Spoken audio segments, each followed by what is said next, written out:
What's up, everybody? Michael Walsh here. So this is going to be my prediction video for the main event on Saturday, and spoiler alert, I'm picking Islam. And I'm picking him to win by finish, third or fourth round, I'd say, but we'll see. Now, I'm not quite as confident in this pick as the title of this video is going to suggest. I'm more 60-40 or so, leaning towards Islam. I see the argument for JDM, but again, I'm going with Islam and by finish.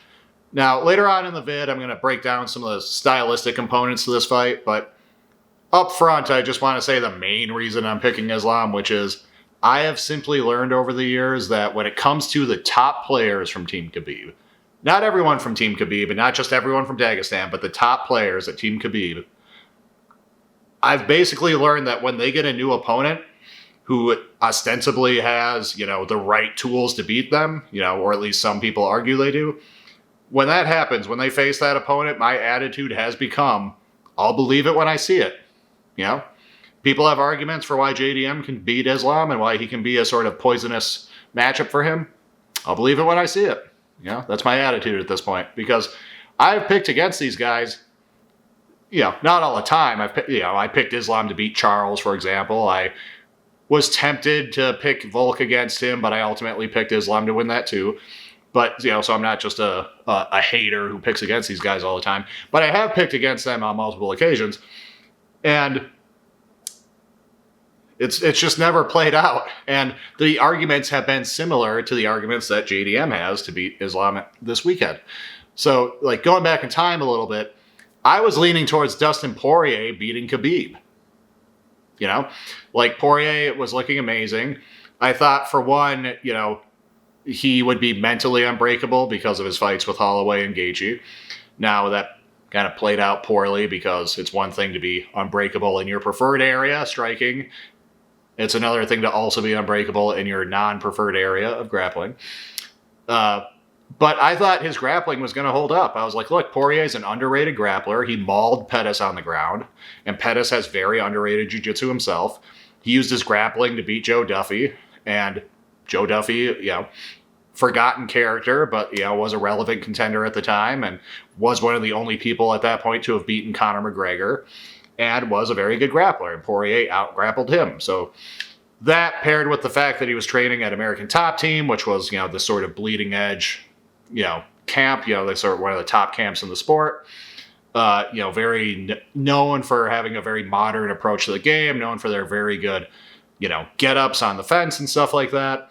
Their great fence work in general.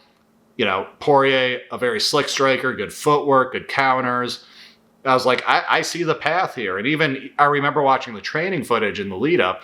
He was doing the open workout or whatever, and he was doing pad work. And it was all in tight, taking slight angles, slipping, ripping to the body, stuff like that. And I'm like, this is perfect. He clearly knows what to do here. I think he's going to beat Khabib. I think this is a complete fighter, and Khabib's going to, not be able to use his one area of dominance to leverage it against him. And of course, we all know how that played out. Khabib just fucking killed Poirier. And similarly, I liked Gaethje's chances of beating Khabib. I thought Gaethje had the right idea. He said, I need to stay off the fence. I need to use my footwork. And his footwork had been coming along leaps and bounds under Trevor Whitman, because he'd finally decided he can't just be a brawler. He's got to work on his technique and listen to his coach. And so we had this Gaethje resurgence, great win streak. He had the idea, I need to use my footwork to stay off the fence, and Khabib's best takedowns come from, when he gets people pinned against the fence. So he had the right game plan, and he was an all-American wrestler. And I was like, yeah, I think this is the poisonous matchup. He's going to not only have the good wrestling and the good takedown defense, but he has the footwork to stay off the fucking fence, and he's a better striker. This sounds great. Now, at the time, we didn't quite realize how terrible on the ground Gaethje was, how terrible his Brazilian jiu-jitsu is. And Khabib exposed that, and then so did Oliveira. But nevertheless, I thought that was going to be a poisonous matchup, and of course it wasn't, and Khabib beat him pretty easily. Again, I didn't pick Islam to lose against Oliveira or Volk, but I thought, Volk had a similar argument, where it's yeah, he's going to be relentless. He's going to be unbreakable mentally, unbreakable in terms of his cardio. He's going to use his footwork. He's going to be the better striker. He's going to have these he's going to have great takedown defense. He's working with Craig Jones, et cetera, et cetera. He's going to game plan perfectly. He's the more complete fighter, the more modern fighter. He's going to beat Islam. I didn't pick him to do that, but, I was tempted to because of that argument. And, of course, Islam beats him twice. Now, with JDM, people are saying, like, oh, this is like a better Poirier. He's a better boxer than Poirier, and he's bigger, and his takedown defense is great, and his scrambles are great. He's working with Craig Jones, and he beat Bilal Muhammad, and et cetera, et cetera. And those are all good arguments, and, I could see him winning, of course, but this is essentially an argument I've just heard before with these guys. This is the argument I made for Poirier beating Khabib, the argument I made for Gaethje beating Khabib, the argument people were making for Volk to beat Islam. Like, it's the same argument, again, and sure, it's got the dynamic of, oh, but it's up a weight class. But, again, I'll believe it when I see it. Like, I remember, like, thinking Tony Ferguson might beat Khabib, and of course that fight didn't happen, but we were pretty confident in hindsight that even if prime Tony fought Khabib, he was going to lose. And I just don't, I don't buy it. Like, if we look at the top guys from Team Khabib, which is basically Khabib, Islam, and Umar, they've effectively only lost once. Because, I know Islam got caught early in his UFC career and got clipped, but, like, yeah, that's a nearly meaningless loss, honestly. Not replicable by his opponent. That's not indicative of anything going forward. It's an official loss, but that means little as far as how to take them out and how to predict, being confident an opponent can take him out in the future. But of the three of those guys, they've only lost once effectively, and it's Umar against Merab. And that's Merab, okay? And bear in mind, if Merab were a lightweight, I would pick him to beat Islam and Khabib. And I've made videos about that. I've made videos talking about Merab and how pound for pound, you take Merab in his prime and size him up against anybody. I would pick him over everyone. I would pick him over Khabib. I would pick him over GSP. I would pick him over John Jones. I'd pick him over Volk, et cetera, et cetera. So in that sense, I'm not shocked Umar lost to him because, of course, I would pick everyone to lose to him. But Merab, is one of the most unique fighters in the history of the sport. There's never been anyone quite like him. There's no one like him at lightweight. There's no one like him at welterweight. And B, he beat Umar by being a fucking wrestler. Like, almost everyone else that fights these guys is either a striker or a jiu-jitsu guy and is hoping to somehow win the fight by using striking or jiu-jitsu and defending against the grappling. And that's just not fucking worked ever. Like, it's just not worked against these guys. And an exception there of someone who tried to do like what Merab did would be like Arman Tsarukyan, who had a good fight with Islam, and it was on short notice, and it was a long time ago, but he did clearly lose. It's a rematch I'd like to see, of course, but like that's the closest anyone's come to even trying to do what like Merab did to Umar. And to a lesser degree, like Pat Healy's fight with Khabib, which is a very underrated Khabib win that people have forgotten about. Well, he was another big grappler who actually tried to grapple with Khabib, and it didn't work. Khabib got the better of the grappling and won the decision pretty clearly.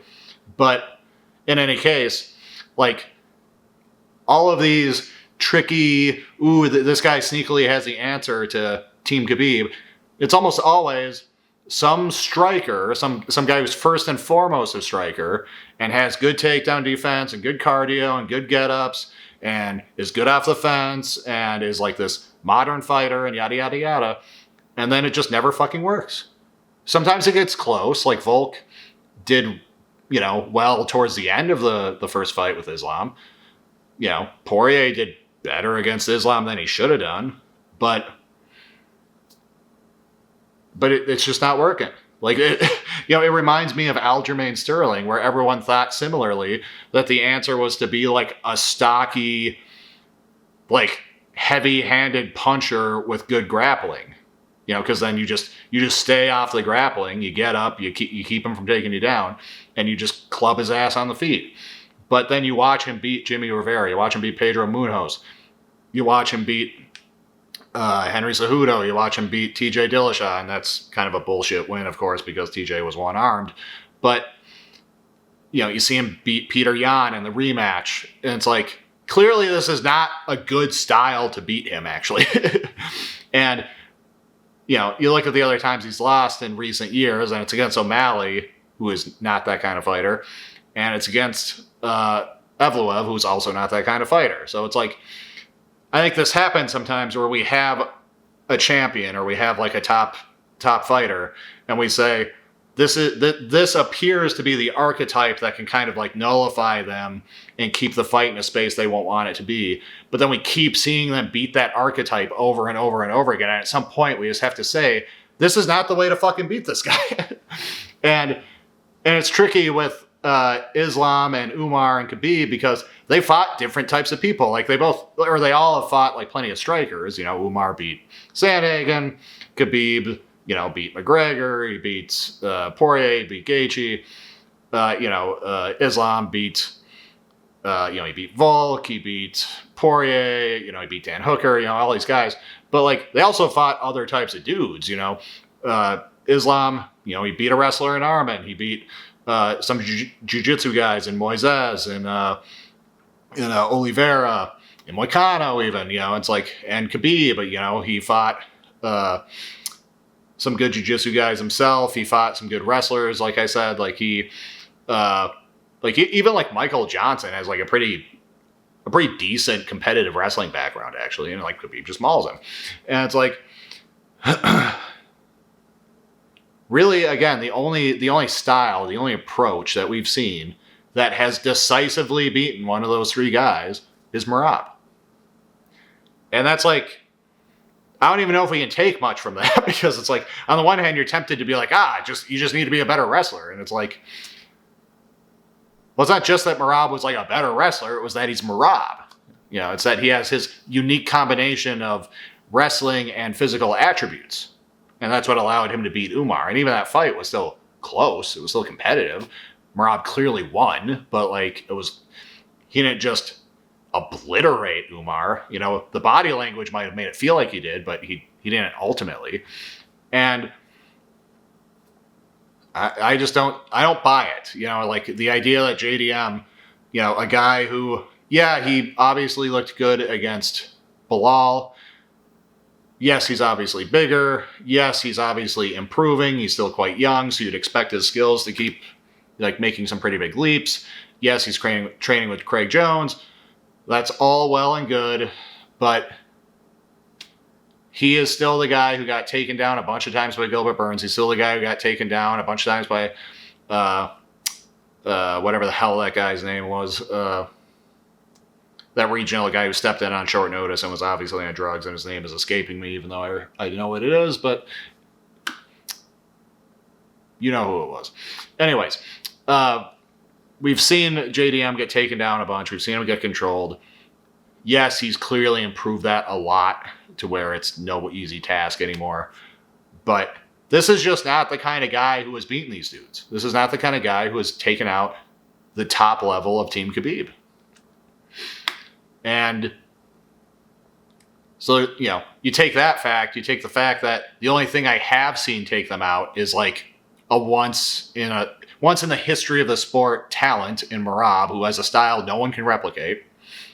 And it's still, so ultimately it's just like still a mystery. It's like, how do you beat these guys? How do you beat Islam? How do you beat Khabib? And you can make little, it's not to say they're flawless. You can still make like a Jack Slack killing the king type analysis where it's like, hey, he does this, he's shown a vulnerability to this, et cetera, et cetera. But in terms of like archetypes, it's not clear what beats them. It's not clear what the weakness is, big picture. There's small weaknesses, but like, I'm still waiting to see it. I'm still waiting to see these guys lose. And there's matchups I'd be interested in, like Ilya versus Islam, but I'd still pick Islam, for similar reasons. I'd just be like, I just don't.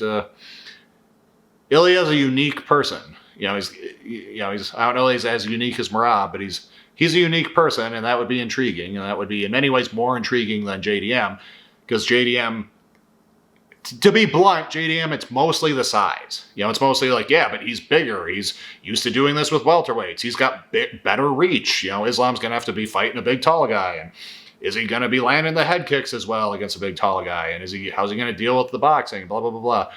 If JDM were just a lightweight, would anyone be picking him? Like, be real. If he were a lightweight, would anyone pick him? Okay? And the size matters. Of course it matters. Like, the size has led to worse people beating better people because they have the size advantage. But that's just not enough for me here. Like, I don't know. I can't bring myself to do it. And again, I'm not just like overwhelmingly confident. You know, it's something like 60-40 or better for Islam in my view. But I don't see it. And it'd be cool. Yeah, it'd be cool to see JDM win because he's got a fun style. He's kind of an underdog. He's a likable dude. You know, it'd be better for welterweight because Islam's obviously not going to stick around very long. But again, I will believe it when I see it.